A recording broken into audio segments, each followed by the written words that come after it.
मानक जी, आपको याद होगा मैं आपके शो में कम से कम 2 या 3 बार ये बात बोल के गया हूँ कि कुछ मुद्दों पर कांग्रेस और बीजेपी की नीति एक जैसी हैं। जैसे कि आर्थिक नीतियां दोनों की एक हैं, दोनों पूंजीवादी पार्टियां हैं। सामाजिक न्याय के मुद्दे पर बीजेपी भी आरक्षण की विरोधी रही है और कांग्रेस भी आरक्षण की विरोधी रही है। तो तीसरा मुद्दा है संवैधानिक संस्थाओं का दुरुपयोग। जब कांग्रेस शासन में थी तब भी सीबीआई का दुरुपयोग हो रहा था। बीजेपी ज़्यादा बेशर्मी के साथ आज कर रही है, वो थोड़ा सा कह सकते हैं। तो इन मुद्दों पर तो कांग्रेस ने कोई अपना स्पष्टीकरण या कोई भविष्य की रणनीति या भविष्य की योजना, भविष्य का एजेंडा क्या होगा, क्या कार्यक्रम है, देश के विजन क्या है उनके पास। केवल इस बात पर तो समझौता हो नहीं सकता कि जब लोग बीजेपी से तंग हो जाएंगे तो भारत कांग्रेस को चुन लेंगे। केवल ये तो कोई मुद्दा है नहीं गठबंधन का। तो हम ये मानते हैं कि जो सांप्रदायिकता के मोर्चे पर, धर्मनिरपेक्षता के मोर्चे पर कांग्रेस बीजेपी से बेहतर है। और ये भी बात मैं आपके शो में पहले बोल गया और हमारी पार्टी भी मानती है। और कुछ मामलों में कांग्रेस बीजेपी से बेहतर है। एक नागनाथ एक सांपनाथ, क्या ये है? ये तो बहन जी की भाषा होती थी और मान्यवर काशीराम जी की होती थी कि इनमें से एक सांपनाथ है, एक नागनाथ है। हाँ। उन्होंने तो ये भी कहा था, चलो उस बात को छोड़ो, अब पुरानी बात हो गई। नहीं छोड़ो क्यों? आपने ये रणनीति बनाई है, आज मैं छोड़ूंगा नहीं। काशीराम जी आज मैंने छोड़ने के लिए आपको नहीं बुलाया। काशीराम जी ने एक बार ये भी कहा था प्रेस कॉन्फ्रेंस में, पत्रकार ने पूछा कि आप ये स्पष्ट करो कि आप पूंजीवादी हो या समाजवादी हो। हाँ। उन्होंने कहा हम अवसरवादी हैं। हम अपने समाज के हित में जो अवसर मिलेगा उसका मौके का फायदा उठाएंगे। हाँ, ठीक है। तो हम तो अवसरवादी नहीं है, हम तो घोर समाजवादी हैं। हाँ। समाजवाद, सामाजिक न्याय, पंथ निरपेक्षता, संविधान और कानून का राज हो, ये हमारे मुख्य मुद्दे हैं। इनमें हमारी घोर आस्था है। बीजेपी और कांग्रेस को एक साथ कैसे खड़ा कर सकते हैं? आप खुद कह रहे हैं कि कांग्रेस कई मामलों में बीजेपी से बेहतर है। आपको पता है जब ये 2024 की लड़ाई होगी तो बीजेपी तो यही कहेगी मोदी वर्सेस ऑल है लड़ाई। ऐसे में आप खुद कांग्रेस को बीजेपी के साथ खड़ा करके विपक्षी एकजुटता को तार तार नहीं कर दे रहे हैं? नहीं, कई बार मिलकर लड़ने में उतनी ज्यादा ताकत नहीं होती है जितना अलग अलग लड़ने में ताकत होती है। आपने बहुत सुंदर विश्लेषण पेश किया, जो आपने राज्य भी बताए, उनकी सीटें भी बताई। हाँ। इन सीटों पर अगर देखिए, अभी भी अगर है, मैं स्पष्ट कर दूं, आप ये मत कहना कि मैं अपनी बात से पलट रहा हूं। हाँ। अभी भी अगर है, हो सकता है कांग्रेस अपना घोषणा पत्र जारी करे, कांग्रेस अपने बात करे, कांग्रेस अपने स्पष्ट करे नीतियों को, स्पष्टीकरण दे कि हम क्या चाहते हैं, इन मुद्दों पे हमारी क्या पॉलिसी है। अर्थव्यवस्था, सामाजिक न्याय, पंथ निरपेक्षता, संवैधानिक संस्थाओं का दुरुपयोग। तो हो सकता है कल को कोई बात बन जाए। अरे भाटी साहब छोड़िए, लेकिन हाँ, अरे भाटी साहब छोड़िए, मैं तो देखिए मुद्दों पर आप कांग्रेस पार्टी की नीति पूछ रहे हैं। रोज कांग्रेस के सारे बड़े से बड़े नेता, अध्यक्ष से लेकर सोनिया गांधी, राहुल गांधी, प्रियंका गांधी, सारे सांसद, सारे प्रवक्ता टीवी पर, संसद में, सब जगह आप नीतियां ही बता रहे हैं। आप उनकी नीतियां पूछ रहे हैं।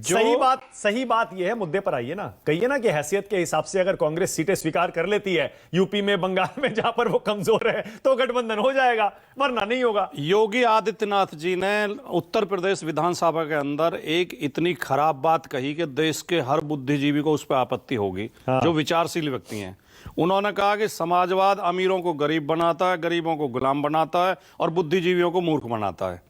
जबकि हमारा संविधान कहता है कि हम समाजवादी राष्ट्र हैं। समाजवाद, पंथ निरपेक्षता, लोकतंत्र और सामाजिक न्याय हमारे मुख्य आधार हैं। समता और समानता की हम बात करते हैं। जो मुख्यमंत्री जिसने संविधान की शपथ ली है, संविधान की शपथ लेकर सदन के अंदर संवैधानिक कांग्रेस का क्या दोष है? नहीं, मैं ये कह रहा हूं, ये जो स्थिति है कि आज हम अपने आप को पूंजीवादी मानने लगे हैं और आज हम पूंजीपतियों को मदद करते हैं।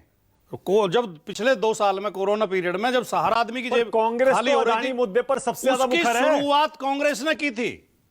उसकी शुरुआत जो उदारीकरण, आर्थिक उदारीकरण, अरे और जो निजीकरण, उसके बाद तो आप कांग्रेस से गठबंधन कर चुके, लड़ चुके चुनाव। हाँ, बिल्कुल कर चुके। अब आप कहां वो पुराने मुद्दे ला रहे हैं, पूंजीवाद वाले, लेकिन ये देश आर्थिक उदारता वाले। देश के भविष्य का मामला है। जो मैंने 4 मुद्दे बताए, 4 मुद्दों पर कांग्रेस को अपना रुख स्पष्ट करना पड़ेगा। भाटी साहब, मैं ये पूछ रहा हूं, एकता अगर कोई होगी तो वैचारिक होगी। अरे मैं ये पूछ रहा हूं, बीजेपी कांग्रेस को आप एक सिक्के के 2 पहलू बताकर क्या कांग्रेस को कमजोर नहीं कर रहे?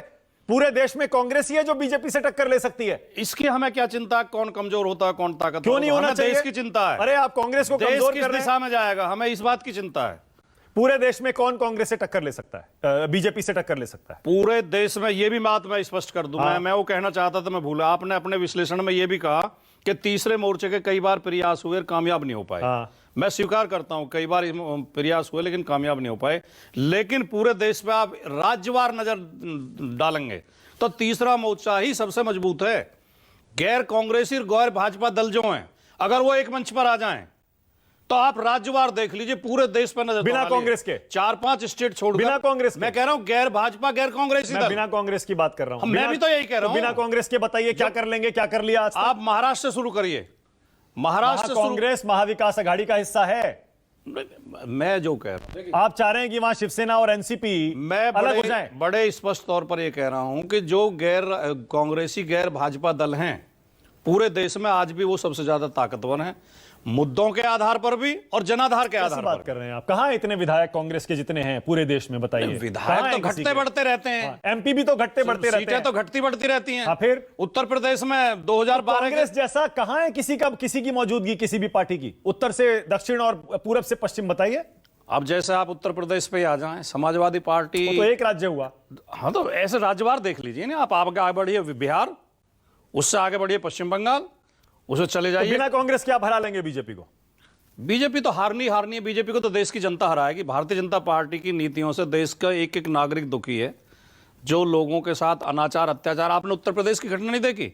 एक पत्रकार मंत्री से सवाल पूछता है, उसे रस्सियों में जकड़ के हथकड़ी लगाकर उसे अपराधियों की तरह पुलिस ले जाती है। अभी जवाब बोलने पर मुकदमे दर्ज किए जा रहे हैं। जवाब लेता हूं, एक सेकंड। संगीत रागी सबसे ज्यादा मुस्कुरा रहे थे, हंस रहे थे बल्कि आपकी बातों पर। एक सेकंड संगीत रागी, एक सेकंड रुकिएगा। मेरे सहयोगी राजीव रंजन कोलकाता से लाइव मेरे साथ जुड़ गए। के शर्मा, एक सेकंड रुकिएगा, एक सेकंड। मुझे पता है दोनों बेताब है आपका जवाब देने के लिए। पहले राजीव